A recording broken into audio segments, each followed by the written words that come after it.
Hello, welcome to the channel. सबसे पहले हम आज की ट्रेड की बात करेंगे। आज के दिन हमने कौन सी ट्रेड का डिस्कशन किया था और उसके अंदर हमारा क्या रहा।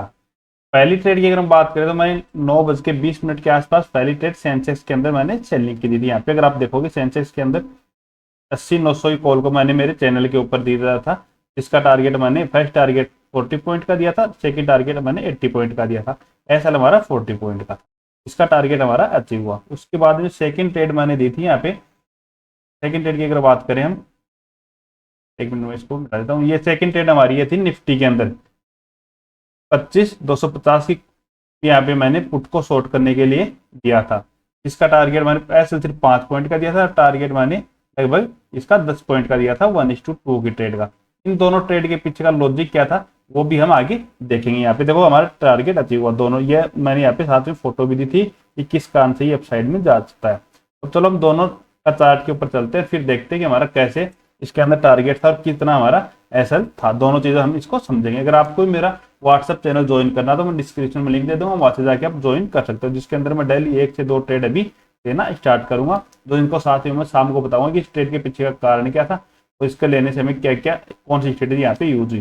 तो पहली ट्रेड की अगर हम बात करें तो मेरा प्लान ये था कि अच्छी सेलिंग आई हुई थी। मैंने आपको बहुत से वीडियो बताया, वहां पे अगर ओपन होता है तो वहां से हम पहले वापस से सेलिंग के ही वेट देख सकते हैं। तो यही हुआ, लेकिन ये 1 मिनट का चार्ट है हमारा, तो 1 मिनट के अंदर ही यहाँ पे इतना आ गया। तो मेरा टारगेट लगभग यहाँ तक का ही था, यहाँ तक आएगा तो हम बुक कर ले। तो यहाँ पे मैंने 80 पॉइंट यहाँ पे बुक किए, क्योंकि देखो यहाँ पे एक एन पैटर्न बना। फिर मैंने यहाँ पे ट्रेड लिया कि चलो इतना मिलेगा, ये भी अच्छा ही, ये हमारा ऐसा रहेगा। डायरेक्ट जब तक टच किया उसके बाद में वापस अपसाइड में निकल गया। तो यहाँ पे मेरा टारगेट होने के पीछे का कारण क्या था वो भी हम चलो देख लेते हैं। इसको चार्ट को 1 मिनट में ज्यादा नहीं, तो कम 15 मिनट में चार्ट को लेके चलते हैं। इसके पीछे का कारण क्या था, अगर आगे से आप भी कभी ट्रेड लो, इसी हिसाब से आप भी अपना प्लान यहाँ पे कर सको। तो यहाँ पे हम देखते हैं पहले हमारे टारगेट के पीछे का कारण। इसको थोड़ा जूम करेंगे हम, तो ये देखोगे आप, ये पहले रेजिस्टेंस था। तो मैंने आपको बहुत से वीडियो में बताया, जो पहले रेजिस्टेंस था वो उसके बाद में सपोर्ट का काम जरूर करेगा। अगर फर्स्ट टाइम उसको ब्रेकआउट देने के बाद में वापस नीचे की साइड में आएगा तो वो एक सपोर्ट का काम करेगा। वही आज के दिन हुआ, वहां पे सपोर्ट का काम किया। ये अप साइड में गया था, फिर नीचे की साइड में क्यों आया, ये कल के दिन एक जबरदस्त बाइंग आई अप साइड में आई हुई थी। तो उसके बाद वहीं पे ओपन हो रहा था, प्रॉफिट बुकिंग आने के चांसेस पूरे पूरे रहते हैं।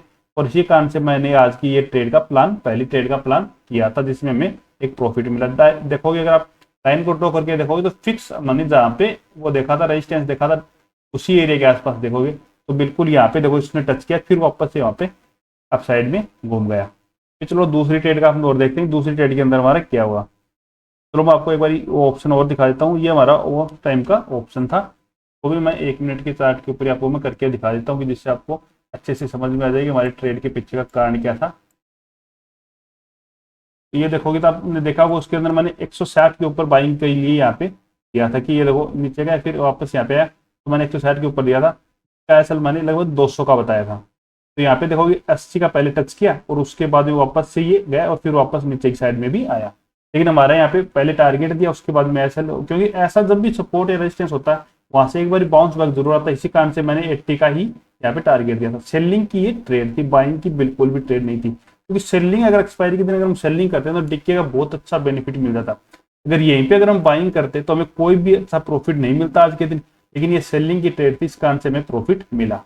दूसरा चलो हम निफ्टी वाली ट्रेड और देख लेते हैं, निफ्टी के अंदर का हमारा क्या कारण था, उसमें हमें इतना प्रॉफिट कैसे हुआ।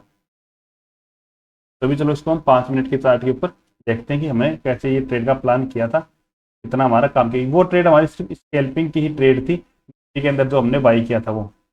उसके अंदर हमारा कोई भी वो नहीं था कि बड़े टारगेट के लिए हम बैठेंगे, और बड़ा टारगेट निफ्टी में दिया भी नहीं। तो निफ्टी के अंदर यहाँ पे देखो एक नीचे की साइड में मूवमेंट आ गया था, फिर अप साइड में मूवमेंट आ गया था, फिर ये एक रेंज बना रहा था।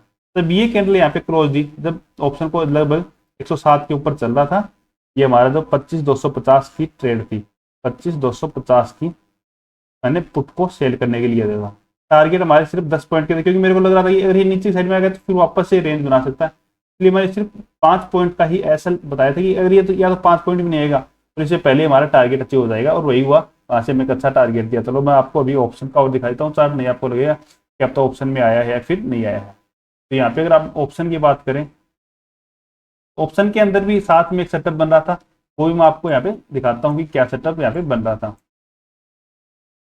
थोड़ा जूम कर लेता हूँ। ये ट्रेड हमारी यहाँ पे थी 107 के आसपास, ये प्राइस थी यहाँ पे 107 पे दिया था। क्यों दिया था? ये देखो स्ट्रॉन्ग कैंडल यहाँ पे बनी हुई थी दोनों। स्ट्रॉन्ग कैंडल का सेटअप मैंने मेरे कोर्स के अंदर बताया हुआ कि स्ट्रॉन्ग कैंडल बनती है तब हमें कैसे ट्रेड का प्लान करना चाहिए, और उसी सेटअप के ऊपर ही हमारी ट्रेड थी। और इसका टारगेट हमारे लगभग यहाँ तक का था, तो सिर्फ 5 से 10 मिनट के अंदर ही हमारा टारगेट थी। और उसके बाद और भी नीचे तक आया, लगभग 1:10 तक का इसने 1:10 तक का यहाँ पे टारगेट दिया। उसके बाद भी ये अभी भी कोस्ट टू कोस्ट या फिर 97 के आसपास चलता, कभी भी ये अपने जो एसएल या फिर जहाँ पे एंट्री थी उसके पास भी ये नहीं गया है अभी तक, उससे नीचे ही चला। लेकिन हमारी ये स्कैल्पिंग की ही ट्रेड थी। ये मैंने जब भी चैनल के ऊपर भी लिख दिया था कि स्कैल्पिंग की ट्रेड है, इसके अंदर छोटा ही हमें टारगेट लेना है और वही हुआ। अगर आपको भी ऐसी ट्रेडिंग सीखनी है तो चैनल को सब्सक्राइब कीजिए। Okay, thank you.